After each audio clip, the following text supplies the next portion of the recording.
You may be seated.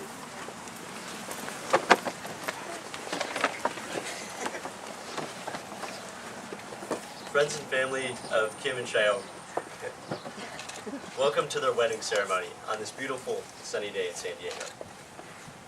Before we begin, just a quick announcement. This is an unplugged ceremony, so if you could please put your phones away until the reception, that would be much appreciated. Every so often, there comes a moment in time where the daily hustle and bustle of existence is put on pause, where the sun shining down on San Diego seems to take on extra meaning, and where life's competing emotions evaporate into a simple, pure expression of love. The union of Kimberly Taylor and Xiaomi Guha is one such moment.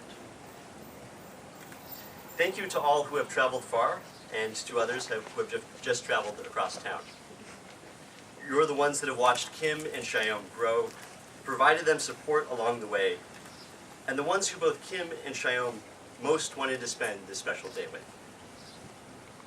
Kim and Xiaomi particularly wanted to thank their families, whose love and support made this day possible. Kim and Xiaomi met each other 10 years ago in high school. And I know what you're thinking. That's a really long time. Thank God this day has finally arrived.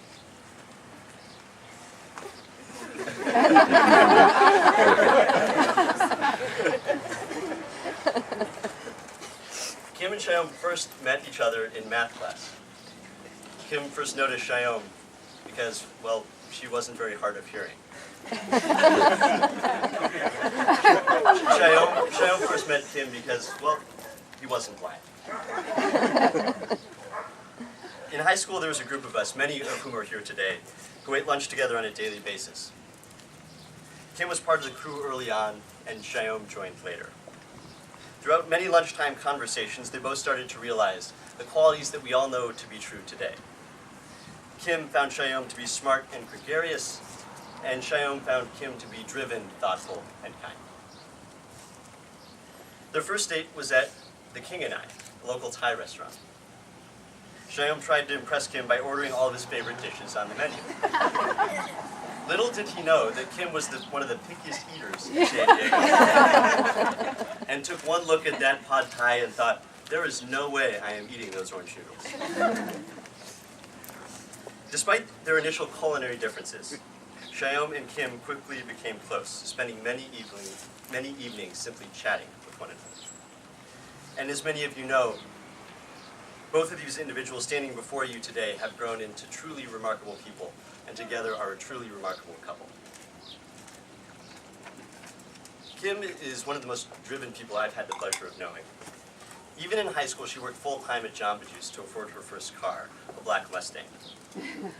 She then attended college at UCLA, passed many arduous exams required to become a CPA, and if this wasn't enough, she then decided to become a certified financial planner and passed even more arduous exams. And despite her professional accomplishments, she never lost sight of her values, and derives probably the most pleasure by being president of the board at the Rwandan Orphans Project, a nonprofit that helps Rwandan children. And in case this makes her sound too caring, she also has a black belt in Tang Soo Do.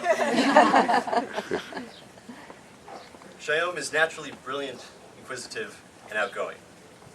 His gregarious persona and big laughter fill any room, and even the outdoors. Xiaomi attended and graduated at UC Irvine and pursued a career in durable medical devices, helping to outfit the handicapped with wheelchairs to bring a sense of normalcy and independence to their lives. The fact that Xiaomi, who is equally comfortable talking about Noam Chomsky or complex physical equations, decided to pursue such a career dedicated to helping others is a testament to his strength of character. And together they've grown and accomplished so much over the past decade. Xiaomi's contagious ease around others has rubbed off on Kim, who in turn has felt more comfortable in diverse social situations. Kim's groundedness and emotional intelligence helps to reel in Xiaomi whenever he gets overly excited, and helps him navigate complex situations with ease. The hallmark of their relationship has always been both of their abilities to talk to one another for hours on end. Many people hear what their partners say, but Kim and Cheyome truly listen, stopping everything to be there for each other. Endless conversation through devastating loss and professional successes has made them uniquely resilient and adaptable to one another. They are each other's confidants, best friends, and deeply in love. This love caused Kim to expand her culinary palate. It caused Cheyome to occasionally trim his beard. This love made them drive to Irvine back to LA, even in the worst of rush hour traffic during their college years. Their love finally led to their engagement, and today, their union and marriage. It is my utmost pleasure to ask both Kim and Cheyome to recite their wedding vows.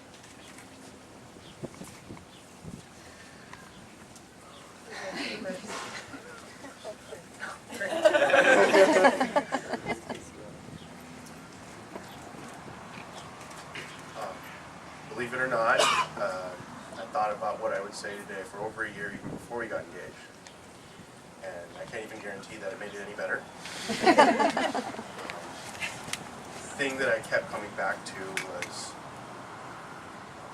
how if you knew us separately, our relationship would seem so strange, yet I can't imagine my life without you. I cannot express how deeply I mean that.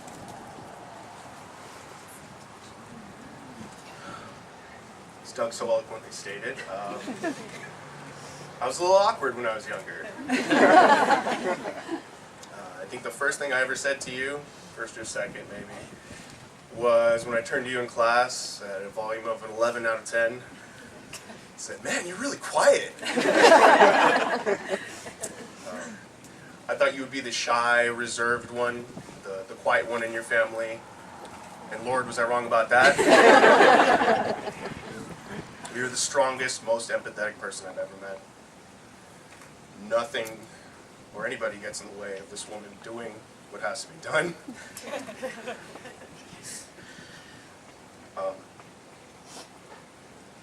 You've taught me so much about strength and love and putting aside your own feelings to help those around you. I've watched you shoulder burdens that would crush other people and get up time after time to help the people you love. You feel more deeply than anyone I've ever met, and you never let your heart get embittered or scornful, and I can't tell you how much I admire that.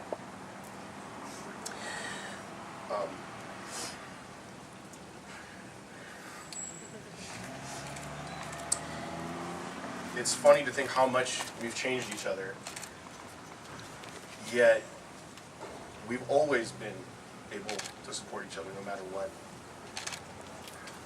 Lives around us have changed more than I could ever imagine, and the most important things have stayed completely the same. You're still my conscience. You still tell me the truths that I have to hear. You're still the one that makes me pick my eyes off from the road in front of my feet walking in front of me to the road in front of us. You're still the one who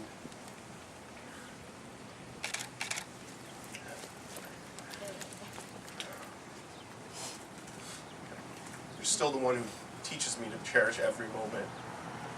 And yet you're still thinking a year out, 5 years out, 10 years out. Most importantly, you're the one who embraces my faults, my imperfections, always have my back against the world. Because you know what's in my heart.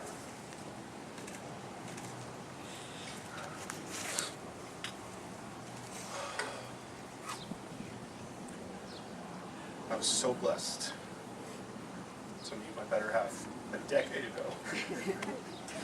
And I'm so happy to be able to call you my wife.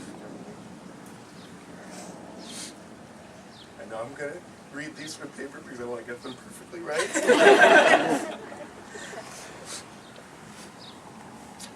I vow to cherish you and support you through all that comes before us. I vow to be the man you need me to be, and to grow and learn from you forever. I vow to hold you in my heart, now and forever. Love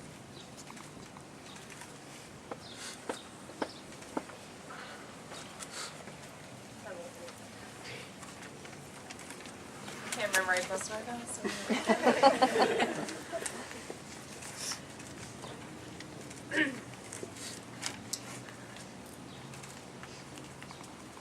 Love. I measure the time that we have spent together not in the years or days or minutes, but by the many small moments and daily acts of love that we share together. We're defined by these endless small moments that have a larger impact on our relationship, even the one that we're in right now. And to me, that is what was wonderful about the time we spend together.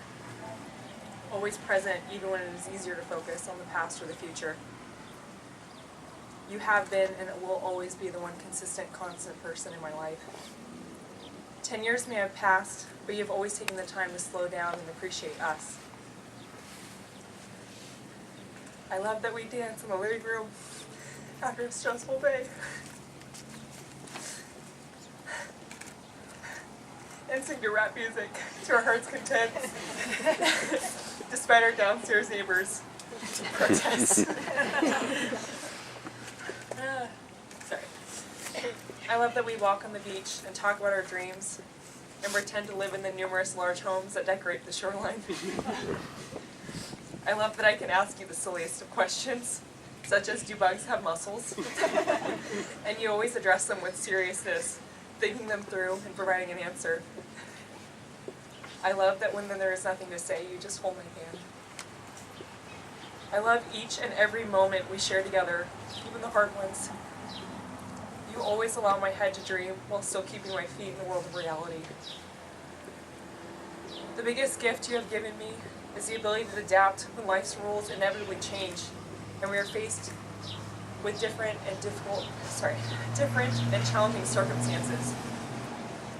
That it is okay to question the world afterwards, and you always remind me to ignore the noise and focus on what is important. Thank you for traveling across the world with me and going on my crazy adventures. Thank you for dealing with my flounciness and letting the occasional kick or punch pass your way when I'm frustrated. I vow to continue to adapt to circumstances alongside you as new challenges arise that includes to kill and destroy every spider or cockroach that enters our home. I vow to always love you and your face, no matter what your facial hair you choose to sport that day. In all seriousness, I have and will always love you no matter where we find ourselves in life or what we look like when we get there. You have always held my heart. And there are days I think that I cannot possibly love you any more than I do in this moment, and you always prove me wrong. Continue to prove me wrong, my love. I love you.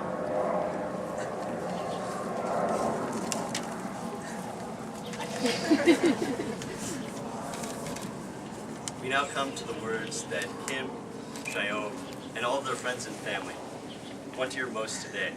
The words that take them across the threshold from being engaged to being married.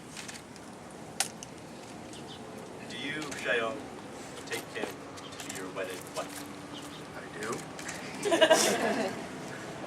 Do you, Kim, take Cheyenne to be your wedded husband?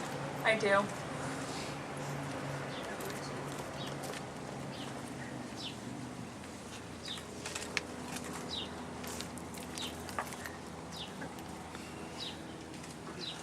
Okay, Cheyenne, I want you to repeat after me.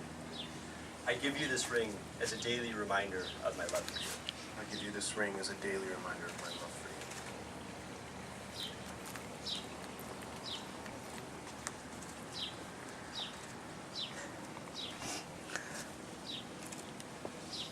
you. Kim, repeat after me. I give you this ring as a daily reminder of my love for you. Oh. I'm so focused on grabbing the right hand. Okay, I can say it again. Yeah. I give you this ring as a daily reminder of my love for you. I give you this ring as a daily reminder of my love for you.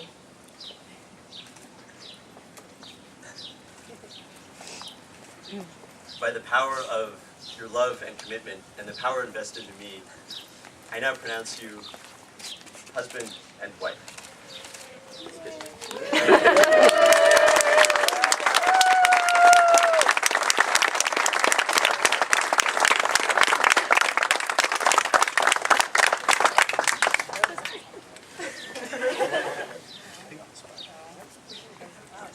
Oh, okay. Mrs. Guha.